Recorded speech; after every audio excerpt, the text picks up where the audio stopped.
nên câu cây lâu mạch na câu na để gai na đau vẫn lâu inga lâu mình ta đi chu cây lâu bọn nghiền này lư lư chu li lư nắng ngắm gai càng chờ buồn lâu mình gai lâu nên câu cây lâu mạch na câu na để lâu mình câu nên lâu mày na câu na để lần nên buổi sữa ni mây kèn nang na để tu na alo nên câu lum băm mây nang ta li lu nang ta pan ti ka si mày là bên tình tây xin na tung lâu ni ye mun lâu gai mày bukan gai mày dong chậm bầm ni ye anay cho hong gai ka mày pan ti ko hay phật lâu dari to ai da li lu nang ta tu apa di suna de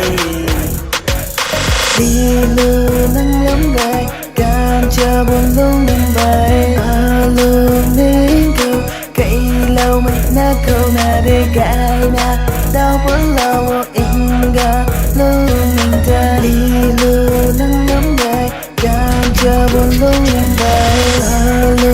nên câu cây lâu mày na câu na để gai na đau vẫn lâu inga lâu mình ta đi chu cây lâu bọn ngày này lư lư chu li lư nắng lắm gai càng chờ buồn lâu nông bài chu ca mày bùi tê thù bắt tê ra kì lòng mình rì nung ai na gai na li lư alo nên cầu lum băm mây nang ta li lư nang ta ban đi ca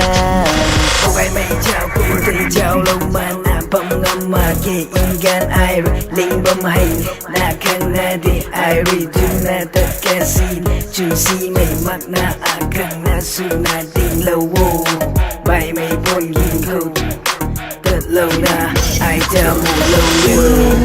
nắng lắm gai can chờ buồn lâu nhưng bài alo nên câu cây lâu mày na câu na để gai na đau vẫn lâu inga lâu mình ta đi chu cây lâu bọn nghiền này lư lư chu li